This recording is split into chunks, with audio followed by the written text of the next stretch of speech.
आज सुबह पीएम का भाषण सुना वीडियो कॉन्फ्रेंसिंग के जरिए। जो रिकॉर्डेड वीडियो मैसेज था,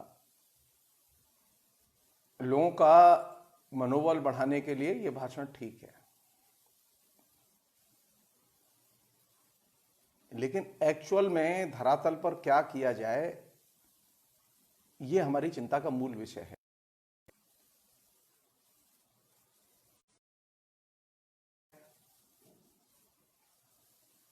केंद्र राज्य के संबंधों को लेकर जो हमने बात उठाई थी, हम फिर उठा रहे हैं कि पीएम ने जो कल बात कही थी कि राज्य अपने अपने सजेशंस भेज दें, पीएमओ उन पर विचार करेगा। सवाल यह है कि जब आप पब्लिक डायलॉग कर रहे हैं और पब्लिक कम्युनिकेशन कर रहे हैं तो आप किन से कर रहे हैं?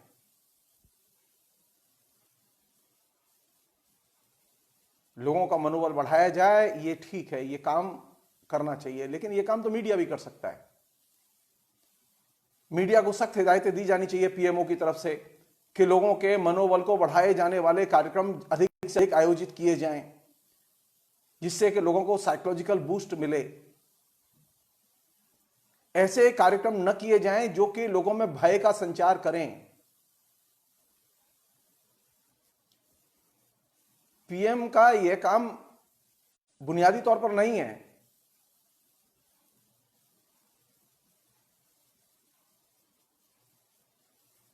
कब लोग दीपक जलाएंगे, कब लोग घंटा बजाएंगे, कब लोग उत्साह बढ़ाएंगे, यह काम पीएम का नहीं है। पीएम का काम है प्रशासन के तौर पर नीतियों को संयोजित करने और लागू करने का।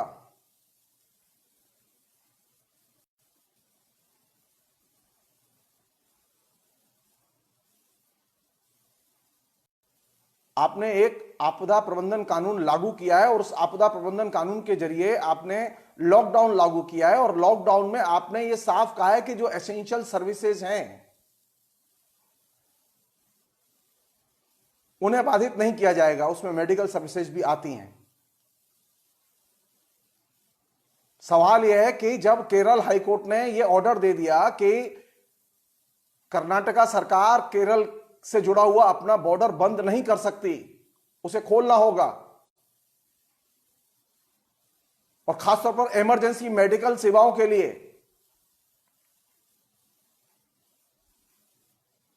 सवाल यह है कि फिर कर्नाटक की सरकार सुप्रीम कोर्ट क्यों जा रही है? क्या emergency medical services essential services में नहीं आती? हम जज साहिबों से यह अनुरोध करना चाहते हैं कि कर्नाटक सरकार की अपील को वो खारिज करे। अगर सुप्रीम कोर्ट यह काम नहीं करता तो हम बहुत दुखी होंगे। हम यह मान के चलेंगे कि आपदा प्रबंधन कानून में इमरजेंसी सर्विसेज की व्याख्या और धारणा वही है जो लॉकडाउन की है। लॉकडाउन में एसेंशियल सर्विसेज चालू रहेंगी, और जब एसेंशियल सर्विसेज चालू रहेंगी तो आप उसके सप्लाई की चेन भी चालू रखेंगे।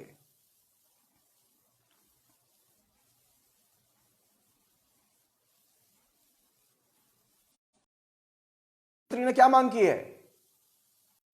तमिलनाडु के मुख्यमंत्री ने मांग की है कि कोरोना वायरस से लड़ने के लिए हमें 9,000 करोड़ रुपए दिए जाएं।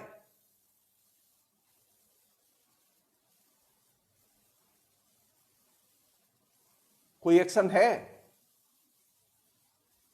ममता बनर्जी की सरकार ने मांग की है कि कोरोना वायरस से लड़ने के लिए पश्चिम बंगाल को 25,000 करोड़ रुपए दिए जाएं।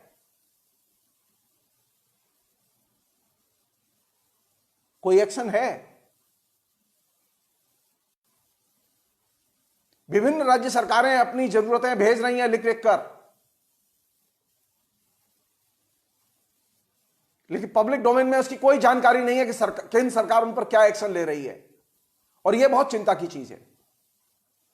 कोरोना वायरस से लड़ने के लिए जितना कि प्रधानमंत्री के आदेश का पालन करना जरूरी है, उतना ही यह भी जरूरी है कि प्रधानमंत्री जो कर रहे हैं और उनका जो व्यवहार कर रहा है केंद्र से, उसके अंदर ट्रांसपेरेंसी हो और जनता जाने। महामारी के समय सूचनाओं की पारदर्शिता और सूचनाओं का रियल टाइम कम्युनिकेशन जितना महत्वपूर्ण है, उतनी कोई चीज महत्वपूर्ण नहीं है। कंफ्यूजन नहीं होना चाहिए।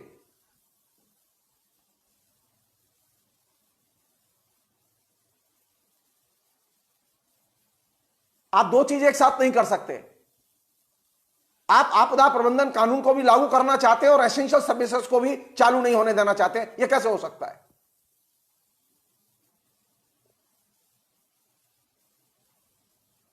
खाने पीने की जरूरत की चीजों से लदे हुए 3 से लेकर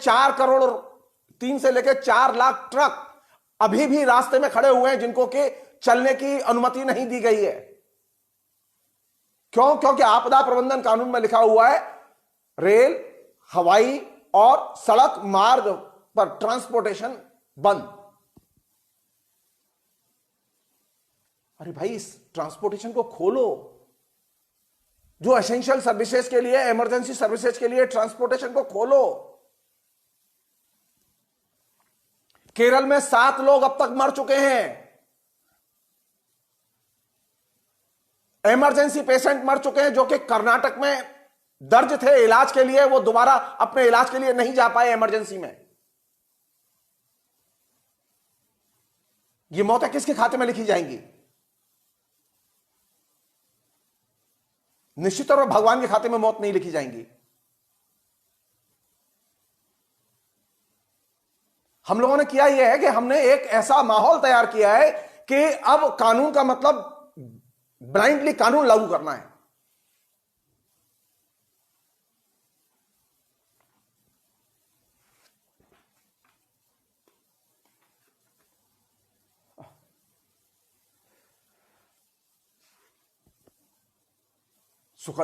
ये जो तमाम किस्म की जो आपदा प्रबंधन के फैसले, नीतिगत फैसले केंद्र सरकार ने लिए हैं, ये 1,70,000 करोड़ रुपए का जो पैकेज आपने डिक्लेयर किया, जिसमें कि ऑन गोइंग योजनाएं 70,000 करोड़ की थी, आपने सिर्फ 1 लाख करोड़ रुपया एक्स्ट्रा ऊपर से दिया। लोग पूछ तो सकते हैं ना आपसे कि यह पैसा कहां से लाएंगे। मैं बताता हूं आप कहां से लाएंगे। आपने हिंदुस्तान के गरीब लोगों की, मिडिल क्लास के लोगों की, पेंशनर के जो बैंक में जमा पैसे हैं, छोटी बचत में जो जमा पैसे हैं, उनकी अचानक ब्याज दरें घटा दी। सुकन्या योजना के तहत जिन लोगों के पैसे योजना के तहत दर्ज हैं, उनकी ब्याज दरें घटा दी। अब जान लीजिए, एक सुकन्या योजना के तहत जो लड़की दर्ज है, जो सुकन्या योजना के तहत मैच्योरिटी होगी, उसको 8 लाख रुपए कम मिलेंगे।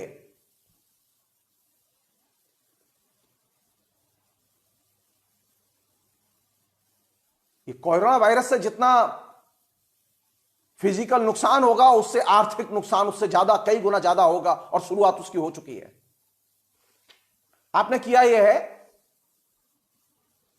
कि जितनी भी लघु बचत योजनाएं थी, उनके ब्याज दरों में बड़ी अच्छी तादाद में आपने कटौती की, और उससे जो आप पैसा निकालेंगे, और वे कौन से निकाल रहे हैं आप? ये गरीब लोगों से, मिडिल क्लास के लोगों से, लोअर मिडिल क्लास के लोगों से, जिन्होंने बड़ी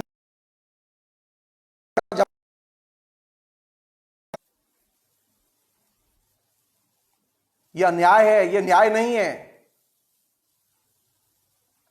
भगवान देख रहा है इस अन्याय को, क्योंकि आपकी भगवान में बहुत गहरी आस्था है, और आप ये जान लीजिए, भगवान छोड़ता नहीं है किसी को भी।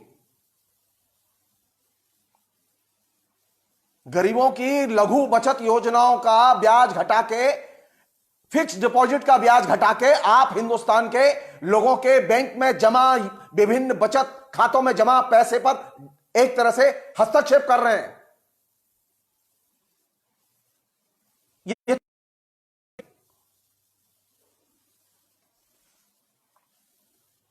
किसान विकास पत्र से लेकर सुकन्या योजना तक सारी लघु बचत योजनाएं आपके अब टारगेट पर आ गई।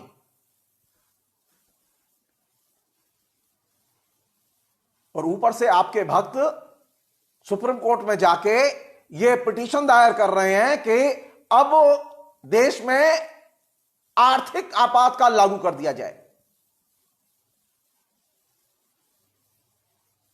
अरे, आर्थिक आपातकाल तो आपने बिना घोषित किए ही लागू कर दिया।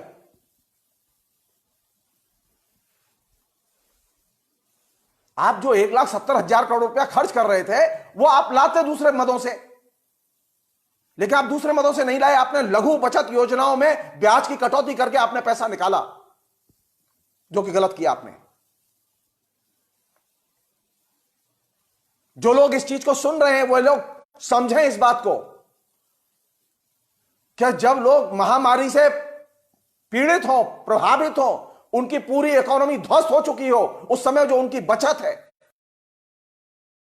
सरकार की आंख लगी हुई है और उस पर कटौती की जा रही है। लोग सोच सकते हैं कि मैं इतना नेगेटिव क्यों सोचता हूं। मैं नेगेटिव नहीं सोचता, मैं नेगेटिव नहीं सोचता। मेरी जनता मेरी नजर में है, मेरी प्रधानमंत्री मेरी नजर में नहीं है। प्रधानमंत्री जनता का सेवक है। अगर वो जनता की सेवा नहीं करेगा, जनता के खाते पर डाका डालेगा, तो निश्चित तौर पर हम बोलेंगे और ये नेगेटिव के पक्ष में खड़े होना है। हम लोगों को आदत डालनी चाहिए जनता की योजनाओं पर, जनता के बचत खातों पर, जनता की ब्याज दरों पर जो हमले हो रहे हैं, उन हमलों को सोशल मीडिया और साइबर के विभिन्न चैनलों के जरिए इसका प्रतिवाद करें। मित्रगण, जनता को शिक्षित किया जाना चाहिए कि उसके कैसे बचत खातों पर डाकेजनी हो रही है।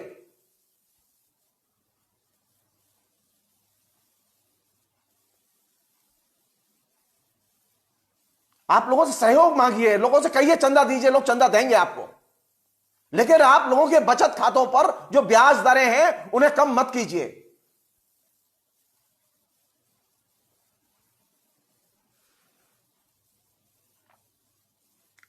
प्रधानमंत्री को और उनके भक्तों को बहुत अभ्यास है ना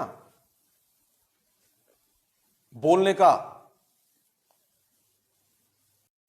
तो मैं एक चीज सजेस्ट करना चाहता हूं उनको, क्योंकि अभी खाली हैं, सुबह वीडियो मैसेज हो चुका है और घर बैठे हैं, पीएमओ में बैठे हैं। हमारी तरह नहीं, हमको तो सारे काम करने पड़ते हैं भाई। अपने बर्तन मांजने पड़ते हैं, घर साफ करना पड़ता है, भगवान है तो भगवान की पूजा भी करनी पड़ती है, मंदिर भी धोना पड़ता है, साफ करना पड़ता है। मंदिर बंद है तब भी सफाई रखनी पड़ती है, क्योंकि हम हिंदू हैं। हमारे पास कोई काम करने के लिए आईएएस ऑफिसर नहीं है। ये जो गृहिणियां, जो मिडिल क्लास के लोग जो घरों में काम कर रहे हैं, ये एकदम चारों तरफ से घिरे हुए हैं। आपको इनकी दैनंदिन जिंदगी का कोई अंदाज नहीं है। मैंने कल ये बात कही थी, फिर रिपीट कर रहा हूं, आप हर चीज को इवेंट बनाने में लगे हुए हैं। आपको अब लॉकडाउन में भी 4-5 इवेंट चाहिए। बिना इवेंट के आपकी जो वोट बैंक है, जो रिएक्शनरी मिडिल क्लास है, वो रिएक्शनरी मिडिल क्लास संतुष्ट नहीं होगा। वो जब तक जय जयकार नहीं करेगा हर तीसरे दिन।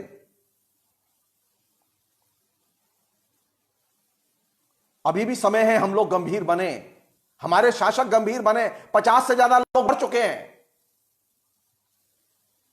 जो लोग मर चुके हैं, केंद्र सरकार ने उनके लिए क्या सहायता राशि डिक्लेयर की? मैंने पहले दिन मांग की थी कि जो लोग कोरोना से मरे उनके लिए मानवीय आधार पर आर्थिक सहायता राशि की घोषणा की जानी चाहिए। अभी तक कोई घोषणा नहीं हुई है।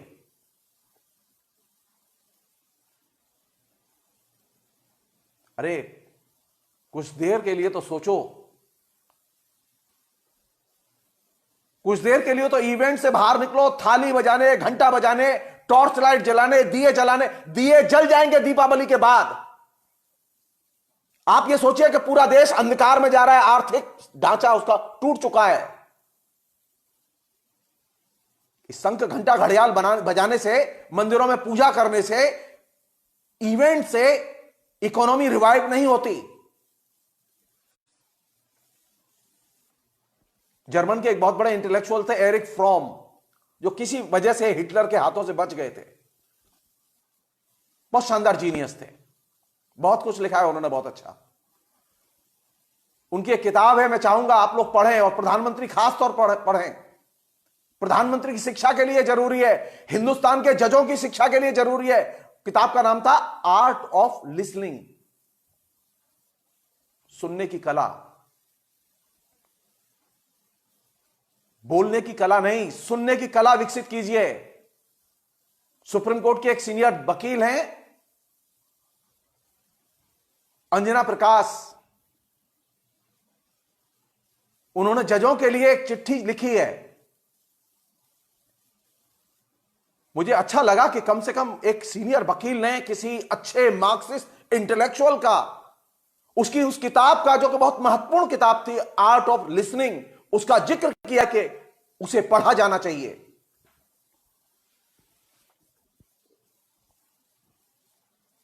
सुनना भी एक कला है और शासक के लिए, जजों के लिए यह चीज समझनी चाहिए। हिंदुस्तान बहुत गंभीर संकट में है। इस हिंदुस्तान को प्यार की और संरक्षण की सख्त जरूरत है।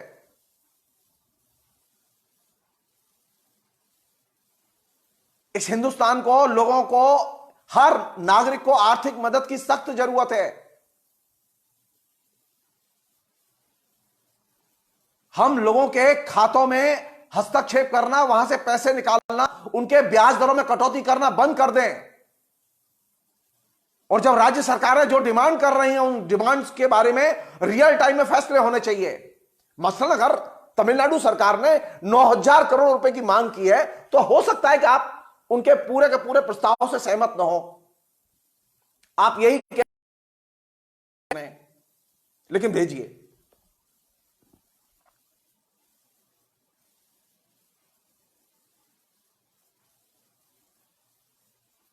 नीचे जो चीज घट रही है उन्हें देखिए। नीचे बहुत भयानक चीजें घट रही हैं और बहुत चिंता के लिए करती हैं वो पैदा।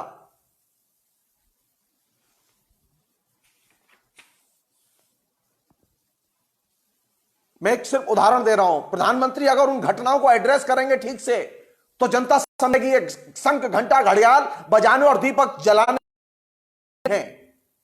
समस्याओं को ठोस रूप में एड्रेस करने का समय है।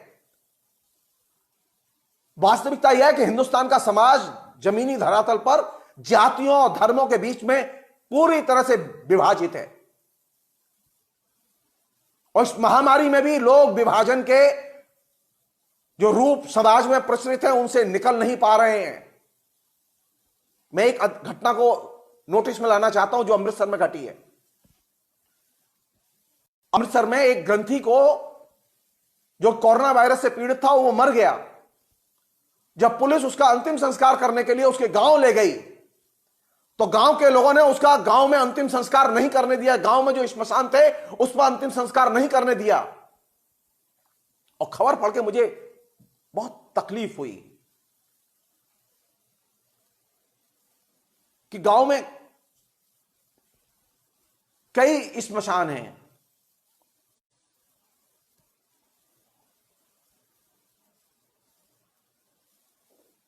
तो श्मशान अलग अलग गांव में रहने वाली जातियों के लिए अलग अलग श्मशान है। और सभी श्मशान पर लोग, अपनी अपनी जाति के लोग जाके कब्जा जमा लिया उन्होंने, जिससे किसी के भी श्मशान पर पुलिस उस ग्रंथी का अंतिम संस्कार न कर सके। उस पुण्यात्मा को भारत सरकार ने पद्मश्री दिया था। निर्मल खालसा नाम है उनका। हिंदुस्तान का पद्मश्री नागरिक जब हिंदुस्तान में श्मशान घाट पर उसका अंतिम संस्कार करने लोग न दें, तो आप समझ सकते हैं हिंदुस्तान किस गंभीर संकट में फंसा हुआ है।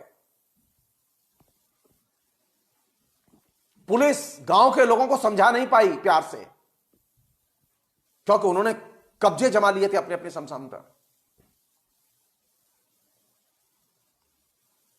मैं कांग्रेस के लोगों से भी कहना चाहता हूं कि जब लोग इस तरह की हरकतें करें तो उनकी डंडे से पिटाई होनी चाहिए। ये श्मशान घाट सबके हैं, ये जातियों के नहीं है। ये मंदिर सबके हैं, ये जातियों के नहीं है। ये अस्पताल सबके हैं, जातियों के नहीं है। आपने जाति विशेष के श्मशान, शमशान, हॉस्पिटल, डॉक्टर सारे लोग बनाए हुए हैं। प्रधानमंत्री इन चीजों को एड्रेस करें।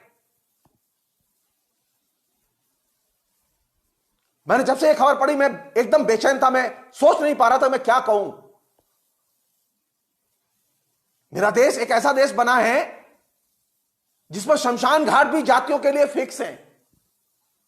और इस महामारी के दौर में आप जान लीजिए, पुलिस को 12 किलोमीटर दूर ले जाकर उस व्यक्ति का अंतिम संस्कार करना पड़ा।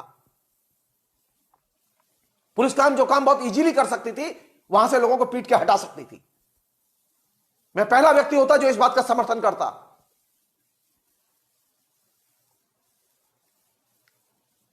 जाहिली इस कदर आम लोगों के घरों में, मन में जड़ें जमा चुकी है, आप उसे एड्रेस नहीं करते। मेरी आपत्ति इस बात पर है कि प्रधानमंत्री जो जाहिल मानसिकता है, जनता की उस जाहिल मानसिकता को एड्रेस नहीं करते, बल्कि उसको छुपाने की, आवरण में रखने की कोशिश करते हैं। प्रधानमंत्री का काम है चीजों का उद्घाटन करना, गलत को गलत और सही को सही बोलना। यह प्रधानमंत्री की भी आदत होनी चाहिए। हमने एक ऐसा समाज बनाया है, एक ऐसा सत्ता बनाई है, एक ऐसे मुख्यमंत्री बनाए जो गलत को गलत नहीं बोलते। यह हम सबके लिए चिंता की चीज है।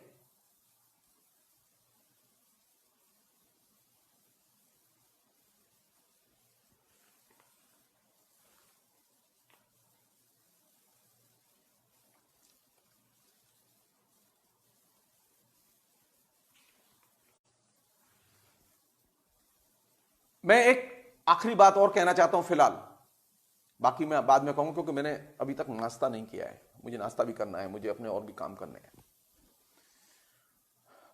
ये जो आपदा प्रबंधन कानून है, इस आपदा प्रबंधन कानून की धाराओं का सदुपयोग करें लोग, दुरुपयोग न करें।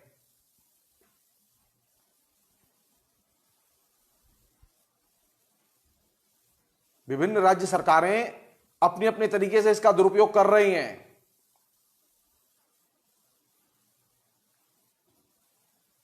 बंगाल में एक घटना घटी है। एक डॉक्टर ने अपनी दिक्कतें, मेडिकल की दिक्कतें, असुविधा, इन सब का जिक्र किया था और सोशल मीडिया पर, फेसबुक पर कुछ पोस्ट लिखी थी। पुलिस एक्शन में आ गई बंगाल की कि नहीं, ये लिख नहीं सकते, ये कर नहीं सकते, आपको ये राइट नहीं है। कलकत्ता हाईकोर्ट ने कल ऑर्डर दिया और पुलिस को बाकायदा उन्होंने चेतावनी दी कि आपने गलत किया। अगर डॉक्टर के पास में सुविधाएं नहीं है और वहां चीजें नहीं है तो उसे पूरा हक है यह बताने का।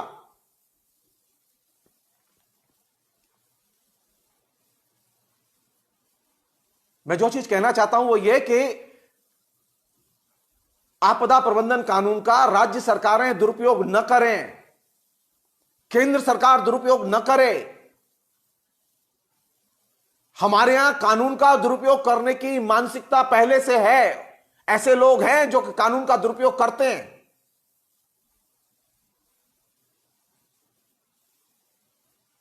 हमें तत्काल ऐसी ऊपर के लेवल पर, केंद्रीय स्तर पर टीम बनानी चाहिए जो क्विकली इस बात के एक्शन ले कि कहीं अगर किसी ने, पुलिस ने दुरुपयोग किया है, राज्य की पुलिस हो या केंद्र की पुलिस हो, तो वो तत्काल उसे कहा जाए कि दुरुपयोग रोको।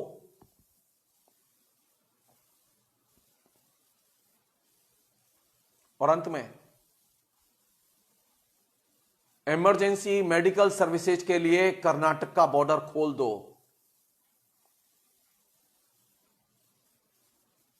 ये तर्क देना बंद कर दो जो बीजेपी की सरकार दे रही है कि कासरगोड जो कि मंगलौर से सटा हुआ जिला है, वहां चूंकि ज्यादा मरीज हैं कोरोना वायरस के, इसलिए हम आने नहीं देंगे। अरे वो इलाज के लिए जाएंगे कहां? अमेरिका जाएंगे? कहां जाएंगे? पाकिस्तान जाएंगे? अगर लोगों को शिकायत है और जरूरत है और इमरजेंसी है तो वो इलाज के लिए हिंदुस्तान में कहीं पर भी जा सकते हैं। और ये उनका अधिकार बनता है कि वो कहीं पर भी जाएं और अपना इलाज कराएं। वो घूमने के लिए बेंगलोर नहीं जा रहे हैं लोग। तुरंत खोला जाना चाहिए उस बॉर्डर को और केरल हाईकोर्ट के ऑर्डर को लागू किया जाना चाहिए। फिलहाल इतना ही। बहुत बहुत शुक्रिया।